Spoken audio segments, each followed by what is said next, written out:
E aí galera, aqui quem fala é o Boulder Trap, e eu estou trazendo aqui mais um vídeo aqui pro canal. De hoje aqui trazendo um remaster do vídeo falando de todas as timelines de Final Fantasy Threads. Pra quem não tá entendendo isso do remaster, é porque no passado, o segundo vídeo que eu fiz na real foi sobre todas as linhas temporais de Final Fantasy Threads. Só que porém aquele vídeo, além de estar desatualizado, possui vários pontos errados. Então esse vídeo é um vídeo mais atualizado, um remaster daquele, e eu tô pensando em fazer isso com todos os meus vídeos antigos. Mas enfim, nesse vídeo eu vou falar aí todas as linhas temporais de Final Fantasy Threads. Lembrando que, considerando o conceito louco do Scott do que é canônico, tudo em Final Fantasy Threads é canônico. Só que não canônico tipo, é uma linha temporal, o universo das novels e o universo aí dos jogos são o mesmo. Não. Na verdade seria canônico tipo, os livros eles são canônicos, só que porém como linhas temporais alternativas dos jogos, não que são dos jogos.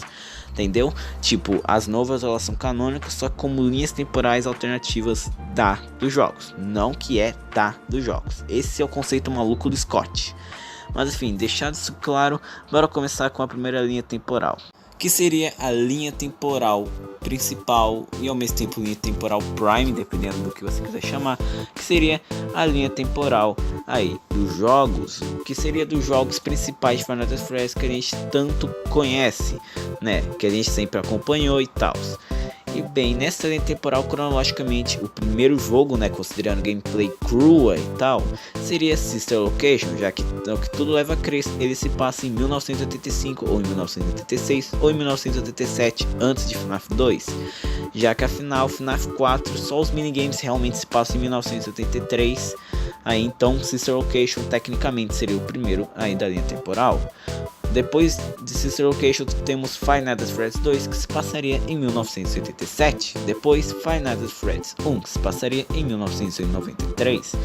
E durante FNAF 1, depois da noite 1 e antes da noite 2, se passaria a gameplay de FNAF 4, cuja o que tudo leva a crer são pesadelos do Michael causados pelo Golden Freddy, onde o Crime Challenge e a Cassidy, quando entraram na mente dele, fizeram ele passar pelo que o Crime Challenge passou no passado, de um castigo / experimento colocado pelo William com os discos de ilusão nas suas pelúcias.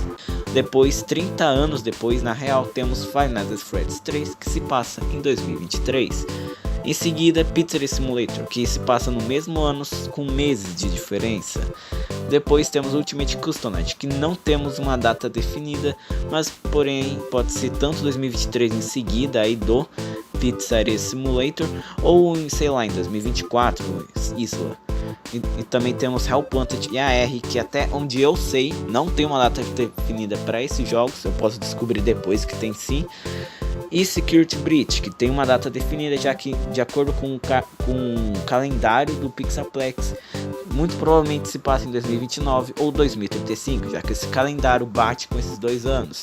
E até pode dar uma consciência do ano que se passa Help Wanted e AR, tecnicamente falando. Também tem a DLC do Dreadbear aí do Help Wanted, e a DLC do AR e tal. Bom, nessa linha temporal, o único livro que aconteceu, no caso que é canônico nessa linha temporal, é o Logbook, né, o Survival Logbook, que aqui o Survival Logbook é um logbook que a Fazbear dá para seus funcionários para eles fazerem anotações, responderem perguntas e tal. E o Survival Logbook seria o logbook do Michael, que faz várias confirmações relacionadas a ele, as gameplays e tal. Mas enfim, se vocês quiserem saber sobre os segredos do logbook e tal, eu vou deixar no card um vídeo aí de todos os segredos do logbook aqui no card para você assistir. Agora vamos falar das linhas temporais falsas. Essas linhas temporais seriam as linhas temporais aí dos finais falsos da franquia Five Nights at Freddy's, já que ao longo da franquia temos finais falsos, cujos eles se passarão em linhas alternativas aí dos jogos, obviamente. A primeira linha temporal falsa seria a do FNAF 3, que seria do final bom, já que FNAF segue uma linha que, se a franquia continuar, o final bom não é canônico aí da linha temporal principal dos jogos. Mas se a franquia acabar naquele jogo, o final bom é o canônico aí para a linha temporal dos jogos. E já que a franquia continuou, o final bom de FNAF 3 não é canônico, que seria o final aí do Rhapsody. Então seria só uma linha temporal alternativa onde as crianças conseguiram descansar. Mas porém na linha temporal principal, o Rhapsody seria uma lembrança da Cassidy de um dia feliz que nunca aconteceu. A outra linha temporal seria do final falso de Sister Location. Esse final falso é o de Michael desobedece Baby, vai até uma sala, onde lá ele sobrevive aos ataques de Ennard, aí no estilo clássico dos Five Nights at Freddy's, de sobreviver até 6 da manhã, fechar as portas, ver as câmeras e tal, e depois ele é demitido aí da Circus Baby Entertainment and Runtown, e no final, enquanto ele assistia sua novela, o Ennard chega se arrastando, dando a entender que nesse universo Ennard matou o Michael. Agora, outras 5 linhas temporais seriam as de Five Nights at Freddy's Pizzeria Simulator. Essas 5 temporais seriam dos 5 finais falsos de Pizzeria Simulator. No caso, o final medíocre, onde você termina o jogo com 0 de dinheiro e você acaba sendo demitido. O final ruim, onde por conta de você não ter salvado nenhum dos 4 principais antagonistas do jogo, você acaba sendo demitido pelo Harry, porque ele não podia terminar com tudo aquilo ali por causa disso. O final da falência, onde você acaba falindo com números negativos de dinheiro, um saldo negativo no caso. O final da lista negra, onde por conta de você ter mais de 50 de risco na sua pizzaria, você acaba sendo demitido e preso. E o final insano, que é o mais importante entre todos esses, que é o final onde depois de comprar o Eggs Baby você tem acesso a arquivos proibidos, onde você vê um áudio do Harry falando de todas as merdas que aconteceram, nos revelando não só que a Charity foi a primeira vítima, como também que o Harry descobriu tudo após o incêndio aí do FNAF 3, por causa daquele incêndio. E também tem várias interpretações desse áudio, algumas erradas, outras corretas. E também vamos por imprints aí da Left e dos outros animatrônicos como Molten Fred e Static Teco. E no final você acaba sendo mandado para um hospício pela Fazbear e é demitido, porque todo mundo pensou que você é louco por conta de descobrir essas coisas. Também tem a linha temporal do final falso da Ultimate Custom Night. Bem, sim, a Ultimate Custom Night tem um final falso, que seria o final do Ultimate Consequence. Se você jogar com o Ultimate Consequence no level 1 e só ele na noite, e depois que você pegar o peixe você é transportado para um lugar.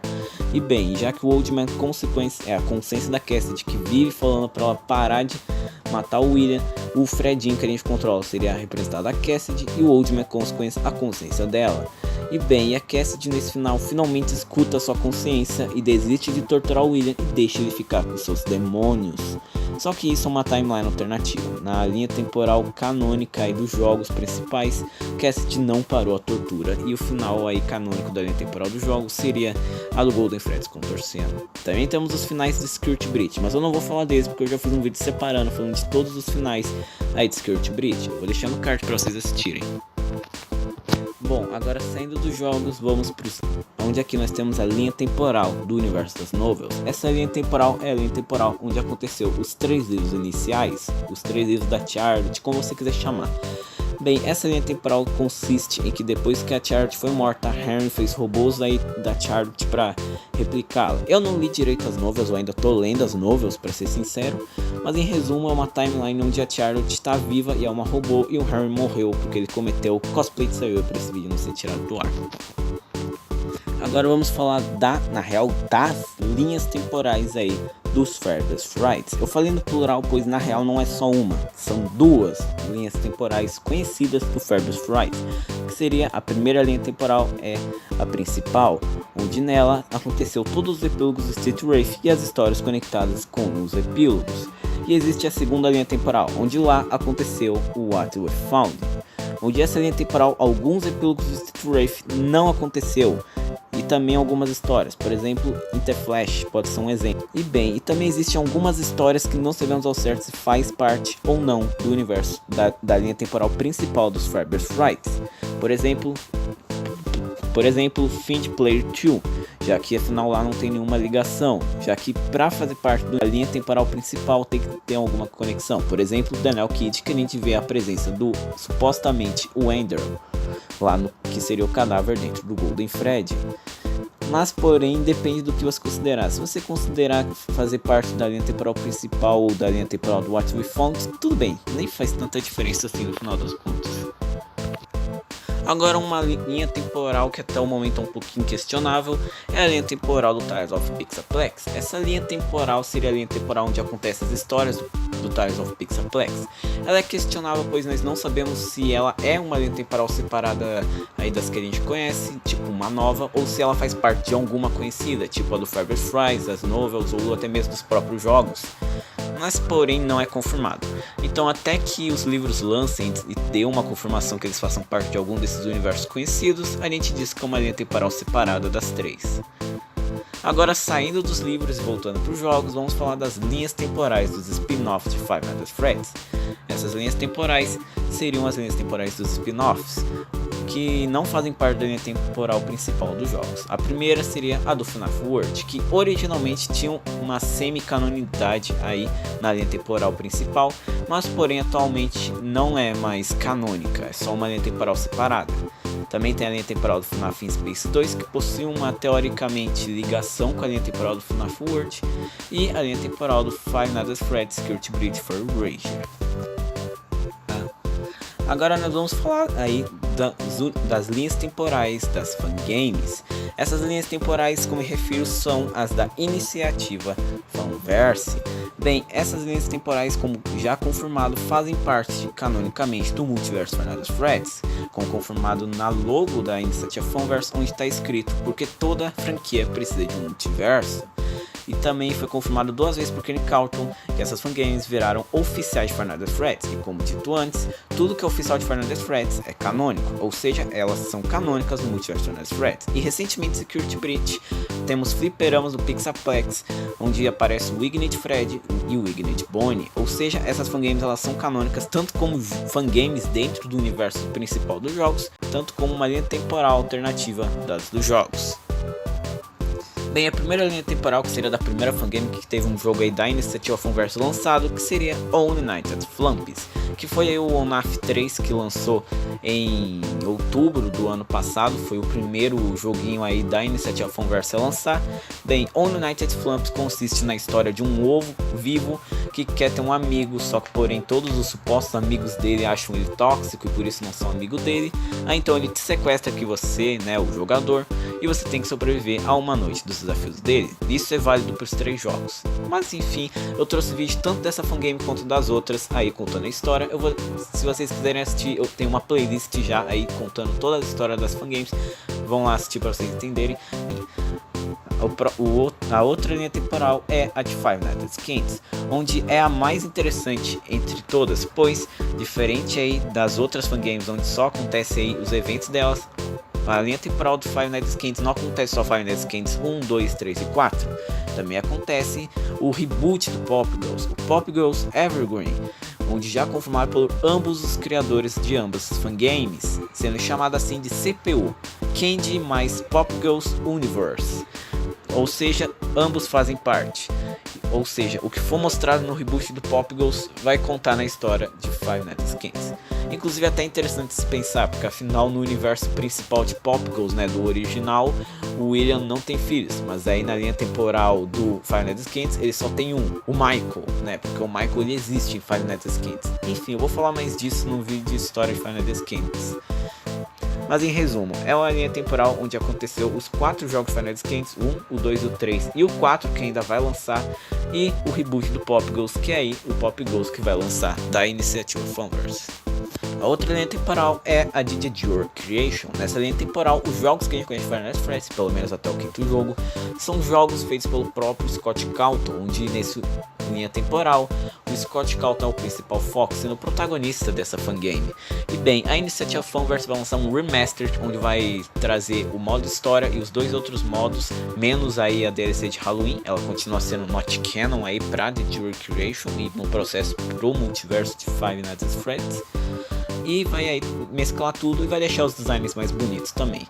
E bem, e nesse universo praticamente não tem ninguém que a gente conhece que não seja aí real. Quer dizer, tem o Mike Schmidt e os personagens animatrônicos, mas porém eles só são criaturas que tomaram a aparência das criações do Scott Cawthon. Agora tem a linha temporal do Pop Girls original. Ele não tem nenhum jogo, né, dessa linha temporal que vai lançar na iniciativa Fanverse, só o reboot mesmo, que é o de uma linha do tempo separada. E bem, já é confirmado que o reboot vai ter sequências, né, outras 3. E eu tô até com medo disso estragar o universo de Five Nights at Freddy's. Se eles não disserem que o Michael não existe, eu fico feliz. Mas enfim, Portanto, essa linha temporal só existe porque o reboot existe. Tanto que se duvidar, essa linha temporal talvez nem seja canônico e o reboot do Pop Girls e o Pop Girls original sejam de continuidades separadas. No caso, multiversos separados e tal. Bem, agora vamos falar das futuras fangames da iniciativa Funverse. Essas fangames, elas ainda não fazem parte, porém elas estão planejadas para fazerem parte se elas fizerem sucesso ou não forem rejeitadas até lá por Scott Calton, como dito pelo Dalco.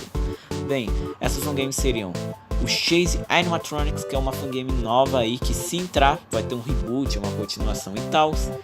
Final Nights, que é uma fangame aí já antiguinha já, e eu inclusive tô pretendendo fazer a história dessa fangame.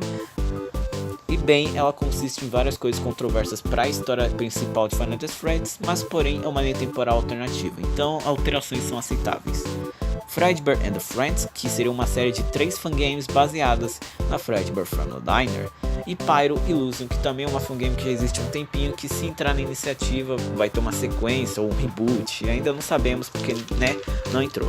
Bem, se essas fangames forem rejeitadas, elas vão virar not canons. No entanto, se elas virarem aí parte da iniciativa Funverse por completo, elas vão ser canon. Só vai depender se elas não forem rejeitadas até lá. Bem, agora vamos falar das possíveis, na real, da possível fangame aí que seria canon do multiverso FNAF, que seria Five Nights at Anime.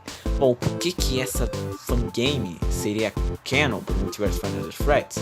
Bem, acontece que é porque o Flumpet aparece de easter egg nessa fangame, e se nós formos considerar a teoria de que o Flumpet foi para outros universos sequestrar pessoas pro seu desafio do amigo, ele teria ido para o universo de Five Nights at Anime para fazer isso.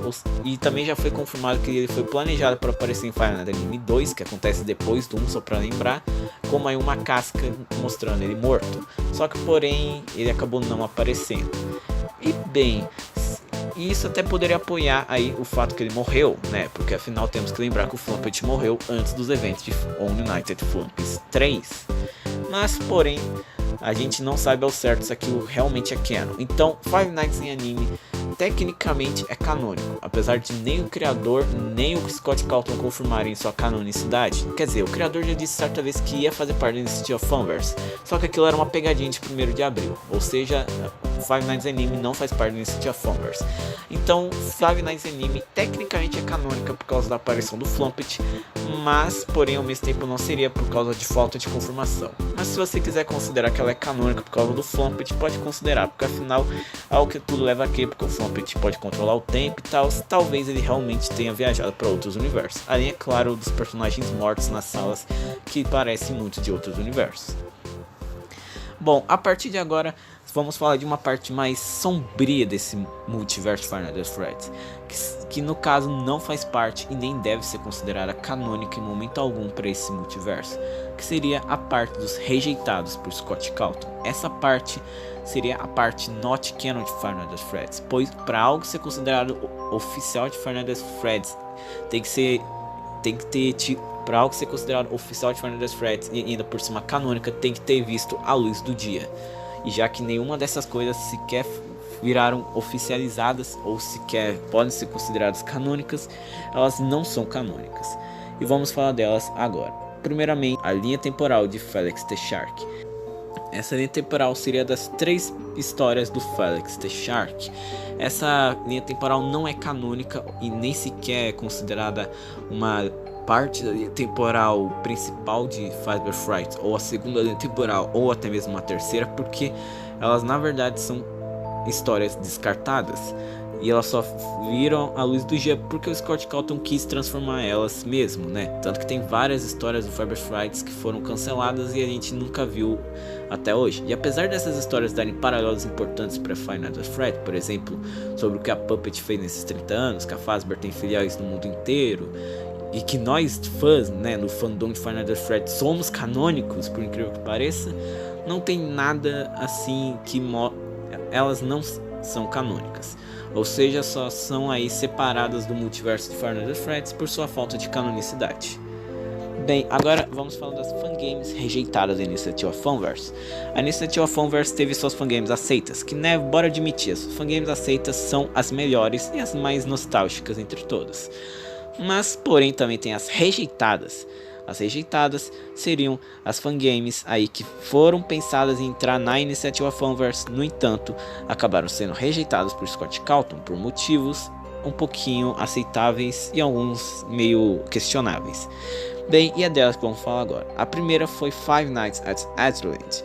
Essa fangame foi rejeitada pois ela é a fangame com mais direitos autorais, tipo, é uma fangame baseada na Disney, e vocês sabem como é a Disney, né? E por isso foi rejeitada.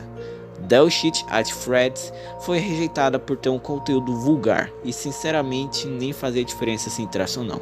Five Nights at Boys também foi rejeitada por aí conteúdo fortemente inapropriado, e até entendo porque aquela fangame, né, pelo amor. Five Nights at Warriors foi rejeitada também por direitos autorais porque essa fangame foca nos personagens da Nintendo, em especial ao Mario.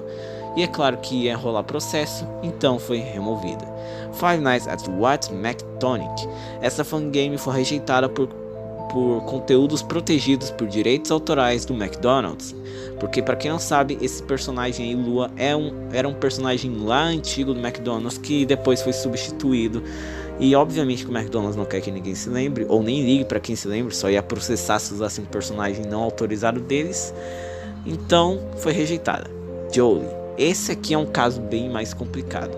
Jolie originalmente ia sim fazer parte da iniciativa Fanverse. Na verdade ele já fazia, tanto que o próprio criador postou no Twitter um trailer aí mostrando que Jolie fazia parte da iniciativa Fanverse. No entanto, o Scott Cawthon acabou descobrindo que Jolie é uma fangame baseada num restaurante real.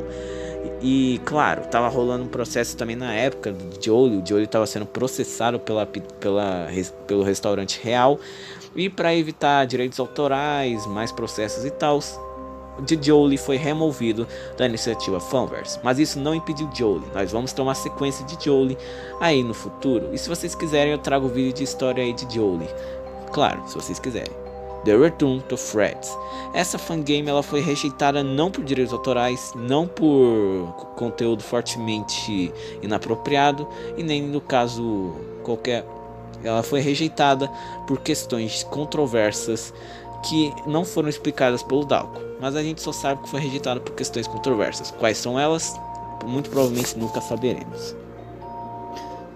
Bem, agora vamos para as linhas temporais questionáveis. Essas linhas, na verdade, essa linha temporal, ela é questionável, pois nós não sabemos se ela faz parte de alguma linha temporal conhecida ou se ela sequer vai existir, que é a linha temporal do filme de Five Nights at Freddy's. Bem, acontece que como todo mundo aqui já sabe, o Five Nights at Freddy's vai ter um filme. Esse filme é prometido desde 2014, se não me engano, e até hoje nunca lançou. Eu fiz um vídeo falando por que o filme de Five Nights at Freddy's está demorando tanto para lançar. É antiguinho, mas porém, desde aquela época até hoje, até onde eu sei, não tem nenhuma notícia relacionada ao filme de Five Nights at Freddy's. Bom, até onde eu sei, eu posso estar enganado. Mas enfim, se você quer entender o porquê que esse filme está demorando para sair, assiste aquele vídeo. Mas se esse filme sair um dia, ele vai ser canônico para o multiverso Five Nights at Freddy's, seja uma linha temporal separada dos jogos, ou aí fazendo parte da linha temporal dos jogos, ou de alguma outra linha temporal conhecida, seja da Fazbear's Fright, das novels e tal. Mas se o filme por um acaso for cancelado, que é o que eu não duvido nada que aconteça, essa linha temporal vai se tornar mais uma linha temporal não canônica, porque foi rejeitada por Scott Cawthon e nunca virou, né, oficial, porque foi rejeitado. Portanto, vai depender. Se for cancelado, vai virar not canon. Se lançar um dia, lá em 2359, ela vai virar canônica. E enfim, é isso. E bom, esse foi o vídeo. Espero que vocês tenham gostado. Se gostaram, deixem um like, se inscrevam no canal. Valeus e fui.